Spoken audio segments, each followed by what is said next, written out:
আসসালামু আলাইকুম। প্রিয় দর্শক, অন্য মঞ্চের আলাপচারিতায় আপনাদের সকলকে আমন্ত্রণ জানাচ্ছি। আসসালামু আলাইকুম দর্শক, এ কথা নিঃসন্দেহে দ্ব্যর্থহীন কণ্ঠে উচ্চারণ করা যায় যে আগামী নির্বাচন অংশগ্রহণমূলক করতে আন্তর্জাতিক বিশ্বের প্রচণ্ড চাপের মুখে পড়েছে এবং আরও বেশি পড়তে যাচ্ছে ডক্টর ইউনূস সরকার। খুব স্বাভাবিক। এবং আন্তর্জাতিক বিশ্বের সঙ্গে বা বহিঃশক্তির সঙ্গে আমাদের সরকারের কী ধরনের কথাবার্তা হচ্ছে তা তো খুব উপরিভাগ থেকে খুব বেশি জানার কোনো সুযোগ নেই। তবে নানান মাধ্যমে বিষয়যোগ্য সূত্রে নানান ধরনের ইঙ্গিত পাওয়া যাচ্ছে। উদাহরণ হিসেবে যদি আমরা কমনওয়েলথ মহাসচিব শার্লি বোচোয়ের বাংলাদেশ সফরের কথা বলি, তিনি বাংলাদেশ সফরে এসে সরকারের প্রধান উপদেষ্টা থেকে শুরু করে সরকারের বিভিন্ন পর্যায়ের বৈঠক করেছেন, প্রধান নির্বাচন কমিশনের সঙ্গে বৈঠক করেছেন এবং একই সঙ্গে ভারতসহ বাংলাদেশে নিযুক্ত বেশ কয়েকটি রাষ্ট্রের রাষ্ট্রদূত এবং হাই কমিশনের সঙ্গে তিনি বৈঠক করেছেন। কি কথা হয়েছে সেসব বৈঠকে আমরা খুব বেশি জানার সুযোগ তৈরি করতে পারিনি। তবে নানানভাবে নানান বিশ্বস্ত সূত্রে যেটুকু জানা যাচ্ছে, কমনওয়েলথের পক্ষ থেকে একটা গুরুত্ব তুলে ধরা হয়েছে আগামী নির্বাচনকে ইনক্লুসিভ করতে।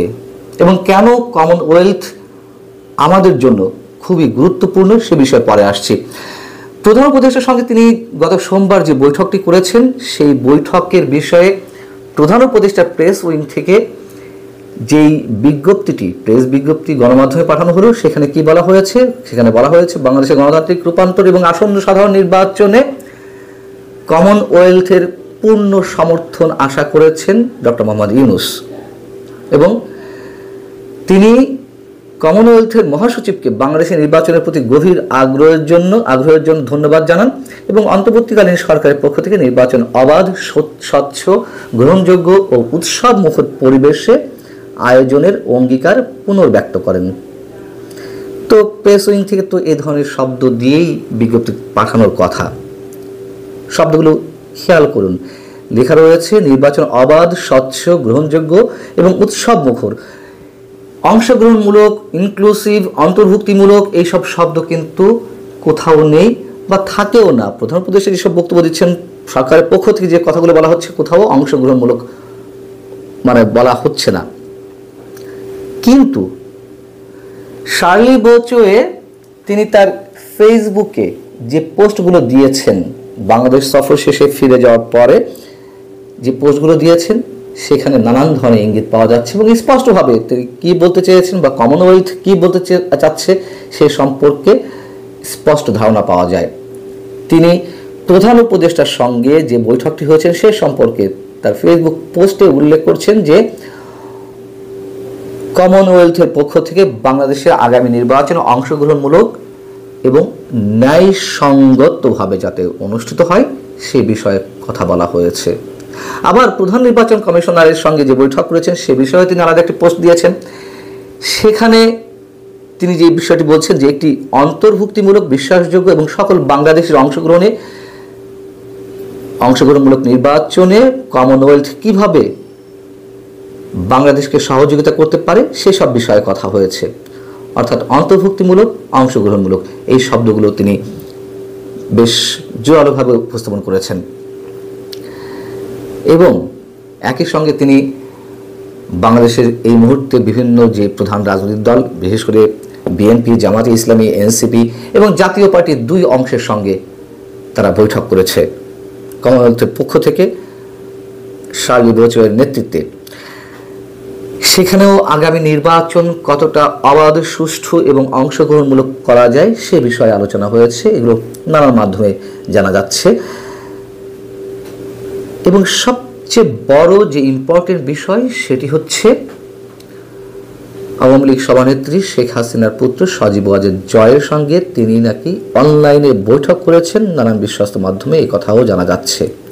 অর্থাৎ আগামী নির্বাচন অংশগ্রহণমূলক হতে হবে।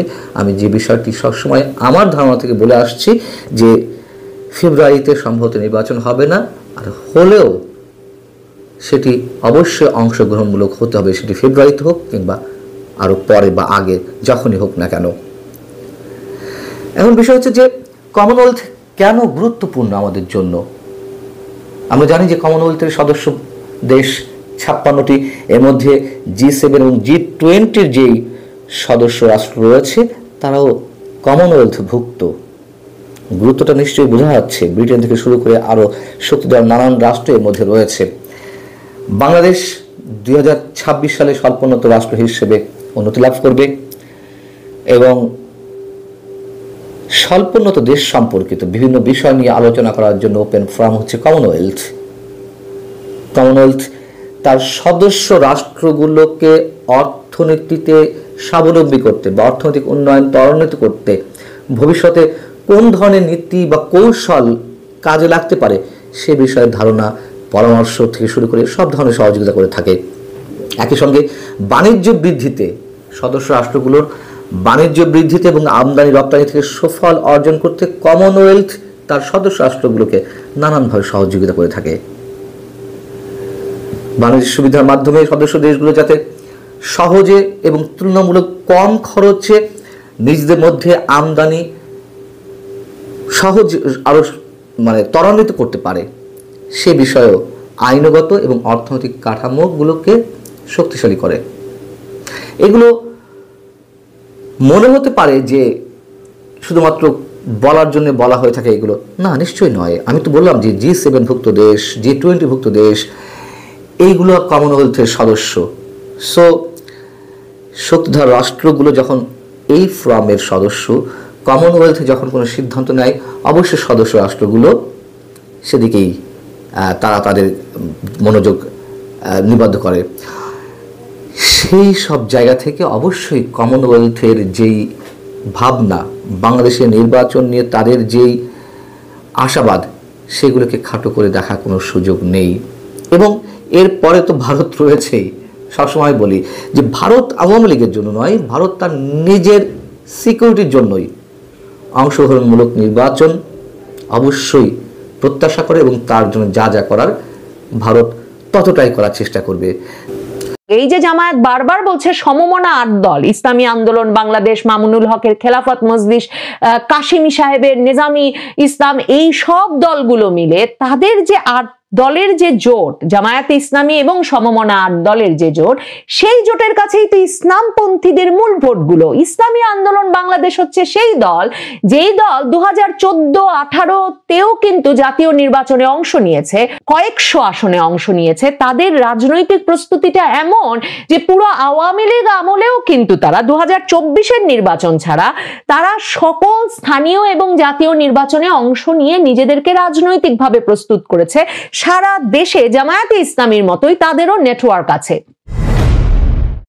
নির্বাচন যতই এগিয়ে আসছে ততই এই বিষয়টা পরিষ্কার হচ্ছে যে জামায়াতে ইসলামী যে ধরনের কার্যকরী জোট গঠন করেছে, যে এই জোটকে তারা জোটও বলছে না, কোনো জোড়াজোড়ির ব্যবস্থাও রাখছে না, বলছে একটা নির্বাচনী সমঝোতা, যে ধরনের দলগুলোর সাথে তারা সমঝোতা ঘটিয়ে ফেলেছে এবং জামায়াতে ইসলামীর আমির যেই ঘোষণা দীর্ঘ সময় ধরে দিয়ে আসছিলেন যে এবারের নির্বাচনে ইসলামী দলগুলোর ভোট এক বাক্সে আনবার ব্যবস্থা করবেন তিনি, এখন দেখা যাচ্ছে জামায়াতে ইসলামীর আমির ডাক্তার শফিকুর রহমান এক দারুণ ম্যাজিক দেখিয়েছেন। জামায়াতে ইসলামীর সঙ্গে পাশাপাশি বসবে কিংবা জামায়াতে ইসলামীর সঙ্গে রাজনৈতিক ঐক্য গড়ে তুলবে কিংবা নির্বাচনে জোট বা সমঝোতা করে একসাথে হাঁটবে, এই বিষয়টা অকল্পনীয় ছিল যাদের ক্ষেত্রে, যেসব ইসলামী দলগুলোর ক্ষেত্রে। সেই সকল প্রভাবশালী ইসলামী দলগুলোকে তিনি এবং তার দল তাদের মিত্রে পরিণত করেছেন। জামায়াতে ইসলামীর সঙ্গে ইসলামী দলগুলোর এমন এক কার্যকর ঐক্য হয়ে উঠেছে যে সাধারণভাবে নির্বাচনে ইসলামী দলগুলোর ভোট পেয়ে শক্তিশালী হয়ে ওঠা বিএনপির এখন চোখে অন্ধকার দেখা ছাড়া কোনো উপায় থাকছে না।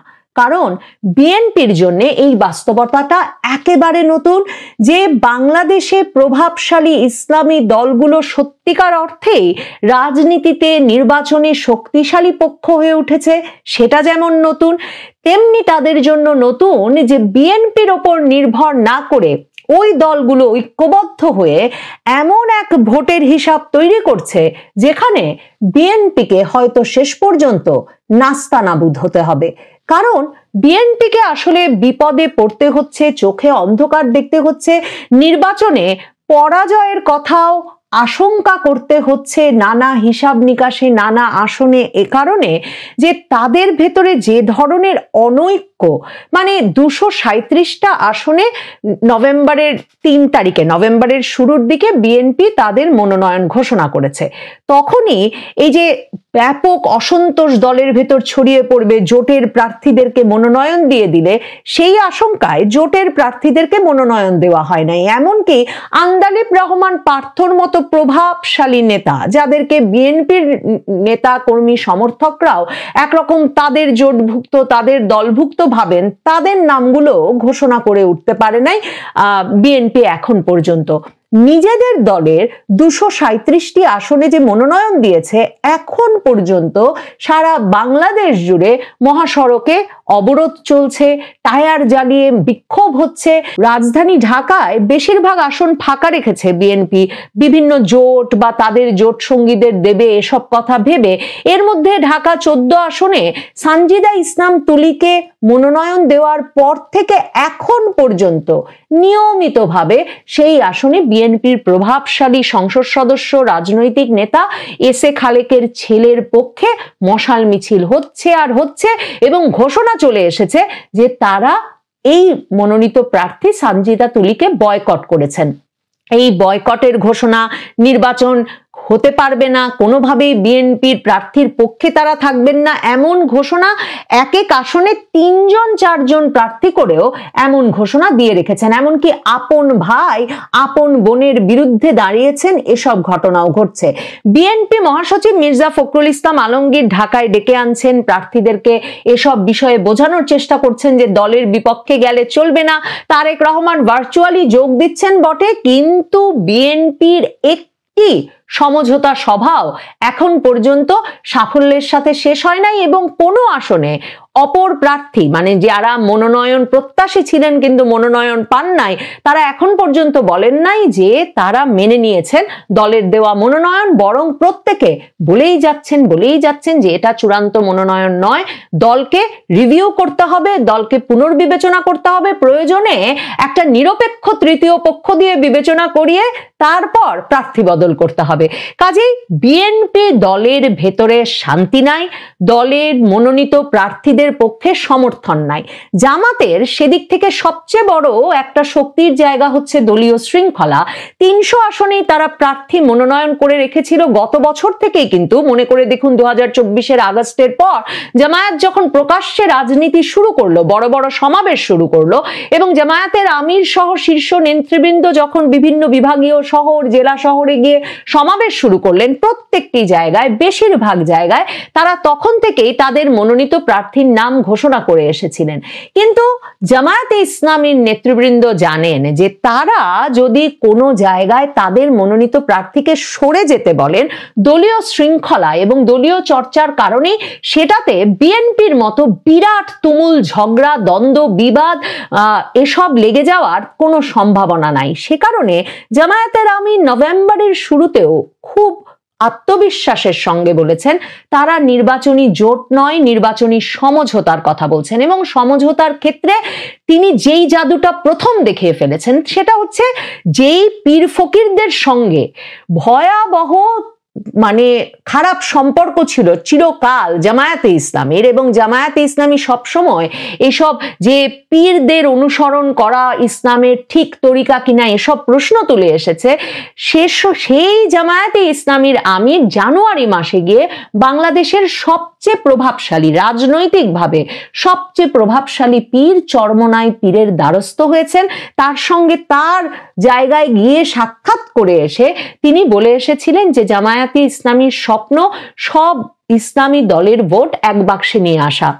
এবং জানুয়ারি মাসে সেই বৈঠকের পর থেকেই ইসলামী আন্দোলন বাংলাদেশের নেতা চরমনাই পীর সৈয়দ রেজাউল করিমও কিন্তু বলে আসছেন যে তারাও চান সবগুলো বাক্সে, সবগুলো ইসলামী দলের ভোট এক বাক্সে আনতে। কারণ যে দেশের 94% বেশি মুসলমান, সে দেশে কখনো কেন একটা ইসলামপন্থী সরকার, ইসলামী দলগুলোর রাজনৈতিক সরকার প্রতিষ্ঠিত হলো না?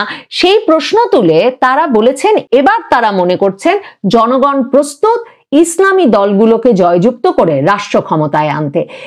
প্রধানত ইসলামী আন্দোলন বাংলাদেশের সঙ্গে ঐক্য গড়ে তোলার পরেই জামায়াতে ইসলামীর একটা ঐক্যের এমন সুসময় শুরু হয় যে মামুনুল হকের কথাই ধরুন না, হেফাজতে ইসলামীর বিরাট নেতা, হেফাজতে ইসলামীর যুগ্ম মহাসচিব আল্লামা শাইখুল হাদিস আজিজুল হকের পুত্র, তিনি আজিজুল হকের সঙ্গে বরাবর বিএনপির রাজনীতির ঘনিষ্ঠতা ছিল। কারণ যেটা স্বাভাবিকভাবে এত বছর ধরে, এত দশক ধরে বাংলাদেশে হয়ে এসেছে যে ইসলামপন্থীদের একরকমের জোট বা একরকমের সমঝোতা থাকে বিএনপির সঙ্গে, এবং বিএনপির ভোট বাক্সে গিয়ে তাদের ভোটগুলো পড়ে এবং বিএনপি সেই ভোটের সুবাদে রাজনৈতিকভাবে নির্বাচিত হয়, সেই ভোটের সুবাদে তারা রাষ্ট্র ক্ষমতায় যায়, কিন্তু ইসলামী দলগুলো সবসময় পিছিয়ে পড়ে থাকে।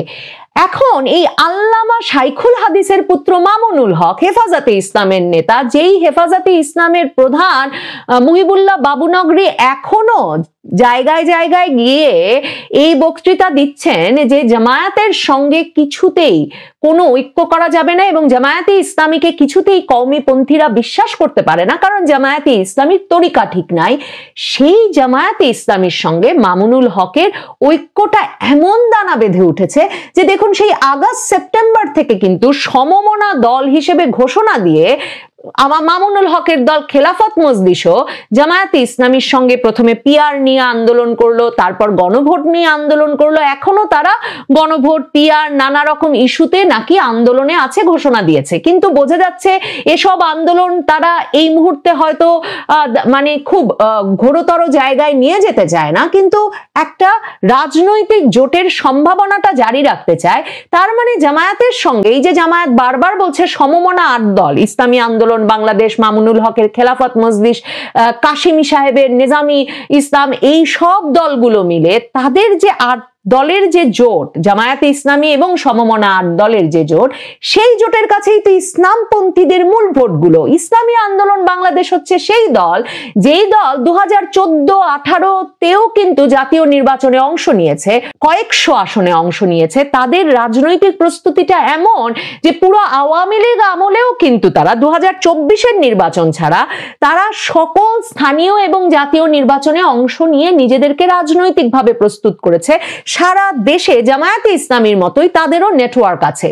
অন্যদিকে দেখেন এখন জাতীয় নাগরিক পার্টি বলে বসছে যে তারা নাকি তৃতীয় শক্তির উত্থান ঘটাচ্ছে। একদিকে তো এই নিয়ে অসংখ্যবার আলাপ করেছি যে সৈয়দ মোহাম্মদ তাহের, জামায়াতে ইসলামীর নায়েবে আমিরের দেওয়া বক্তব্য পর্যন্ত আছে যে এই নাহিদ ইসলামকেও কিভাবে তারা তৈরি করেছেন, এবং জামায়াতে ইসলামী এবং ছাত্র শিবিরের বলা কথা আছে যে এই আসিফ মাহমুদ, সজীব ভুইয়া, নাহিদ, আখতার হোসেন থেকে শুরু করে প্রত্যেককে কি করে জামায়াতে ইসলামী এবং ছাত্র শিবির একেবারে হাতে ধরে নেতায় পরিণত করেছে, এবং সেই আন্দোলনটার সময় 2024-এর আন্দোলনের সময় কিভাবে ছাত্র শিবিরের নেতৃত্ব তাদেরকে জনবল, লোকবল, কৌশল, এমনকি ভাষণ খসড়া করে দিয়ে সামনে তাদেরকে উপস্থাপন করেছে। সেই জাতীয় নাগরিক পার্টির নেতাদের কিন্তু দল গঠনের সময় ফেব্রুয়ারিতেই খুব আপত্তি ছিল যাতে তাদেরকে জামায়াতে ইসলামী বা শিবিরের সাথে কেউ মিলিয়ে না ফেলে, তারা যাতে একটা আলাদা আইডেন্টিটি পায়, এবং সে কারণে তারা শিবিরের আলী হাসান জুনায়েদ সহ যেসব নেতৃবৃন্দকে বাদ দিয়ে তখন দল গড়ে তুললেন। এখন জাতীয় নাগরিক পার্টি বলছে যে ওই আলী হাসান জুনায়েদদের গড়ে তোলা আপ বাংলাদেশ, জামায়াতে ইসলামী থেকে বেরিয়ে গিয়ে জামায়াতের প্রখ্যাত নেতা ব্যারিস্টার রাজ্জাক, যেই তাজুল ইসলাম, এই আন্তর্জাতিক অপরাধ ট্রাইব্যুনালের চিফ প্রসিকিউটর তাজুল ইসলামকে সাথে নিয়ে যে দল গড়েছিলেন এবি পার্টি, এবং জাতীয় নাগরিক পার্টি, নুরুল হক নুরুর গণ অধিকার পরিষদ, এরা মিলে নাকি এখন একটা ঐক্য গড়বার কথা ভাবছে, যেটা নাকি জামাত বিএনপির বাইরে একটা তৃতীয় শক্তি হিসেবে যার উত্থান ঘটবে। কিন্তু দেখুন জামায়াতে ইসলামীর আমির যে কৌশলের কথা বলেছেন যে জোট হবে না, সমঝোতা হবে। এক আসনে তারা একাধিক প্রার্থী দেবেন না, তারা বিভিন্ন এক একটা আসনে যাতে তাদের পক্ষের একজন প্রার্থী থাকেন সেটা নিশ্চিত করবেন। সেটা যখন তারা বলছেন তখন ওই ঐক্যেরও মানে জাতীয় নাগরিক পার্টি, আপ party, AB party, Nurul Haq নুরুর গণ অধিকার পরিষদ, যেই সকল নেতৃবৃন্দকে জামায়াতে ইসলামী ছাত্র শিবির তাদের আশ্রয়ে প্রশ্রয়ে প্রশিক্ষণে গত কয়েক বছরে তৈরি করেছেন, সেই পার্টিগুলোকেও যদি তারা তাদের সমঝোতায় নিয়ে আসেন সেটাতে তো কোনো অসুবিধা নাই। তখন তাহলে জামায়াতে ইসলামীর আঁচও এদের গায়ে লাগে না, ঠিক তেমনি জামায়াতে ইসলামীর সমর্থনটা এই পার্টিগুলো পায়। কাজেই সেক্ষেত্রেও ধারণা করা হচ্ছে যে বিএনপির ঐক্য যত দুর্বল হবে, বিএনপিতে গেলে ঝগড়া কাইজ্জা প্রতিরোধের সম্মুখীন হয়ে বিএনপির নেতা কর্মী সমর্থকদের কোনো সমর্থন না পেয়ে হারবার সম্ভাবনা যখন বাড়বে, বিএনপিতে যোগ দেওয়া অন্য দলের প্রার্থীদের বা বিএনপির জোটে যোগ দেওয়া অন্য দলের প্রার্থীদের, তখন এই নাগরিক পার্টি, এবি পার্টি, আপ পার্টি, গণ অধিকার পরিষদ এরাও শেষ পর্যন্ত জামাতের সঙ্গে ঐক্যবদ্ধ হওয়াকেই আসলে লাভজনক এবং যৌক্তিক বলে মনে করবে। কাজেই জামাত এক অপ্রতিরোধ্য ঐক্য গড়ে তুলেছে, যেই ঐক্যে তারা বলছে এটা কোনো জোট নয়, এটা একটা নির্বাচনী সমঝোতা। এবং মনে রাখবেন, এবার যে সংশোধন এসেছে গণপ্রতিনিধিত্ব আদেশে আরপিওতে, যেটাতে বলা হচ্ছে জোটে যোগ দিলেও প্রত্যেক দলের প্রার্থীকে তার নিজ নিজ প্রতীক নিয়ে নির্বাচনে অংশ নিতে হবে, সেখানে ওই যে বিএনপির মতো জোট ঘোষণা করে ধানের শীষ না পেয়ে বরং জোটের প্রার্থীদের অন্য মার্কা নিয়ে নির্বাচন করা বিএনপি জোটে প্রার্থীদেরকে ক্ষতিগ্রস্ত করবে। কিন্তু জামায়াতের জোটে ইসলামী আন্দোলন বাংলাদেশ তো হাত পাখা নিয়ে নির্বাচন করতে চায়। এই নিয়ম বরং সেই জোটকে শক্তিশালী করবে, কারণ হাত পাখা নিয়ে ইসলামী আন্দোলন বাংলাদেশ নির্বাচন করতে চায়, শাপলাকলি নিয়ে জাতীয় নাগরিক পার্টি নির্বাচন করতে চায়, গণ অধিকার পরিষদের নুরুল হক নুরু চান তার এলাকায় ট্রাক নিয়ে নির্বাচন করতে, কারণ এরা প্রত্যেকে রাজনীতিতে এবং নির্বাচনে টিকে থাকতে চান। জামায়াতও মনে করে ইসলামপন্থীদের এই ঐক্য, যেই ঐক্যে বাংলাদেশের প্রধান সবগুলো দল আসলে একই লক্ষ্যে কাজ করতে পারবে এবং চায়, একই আদর্শের ভিত্তিতে কাজ করছে, এবং যার মধ্যে অনেকগুলো দল এবং নেতা নেতৃবৃন্দকে আসলে তারা তৈরি করে দিয়েছেন, সেখানে এ ধরনের ছাড় দেওয়া দীর্ঘমেয়াদে বাংলাদেশের রাজনীতির পালাবদল ঘটানোর শক্তি পাবার জন্য জামায়াতে ইসলামের জন্য অত্যন্ত গুরুত্বপূর্ণ হবে ইসলামপন্থী দলগুলোর জন্য। এই অবস্থায় বিএনপির চোখে অন্ধকার দেখা ছাড়া সত্যি গতি নাই।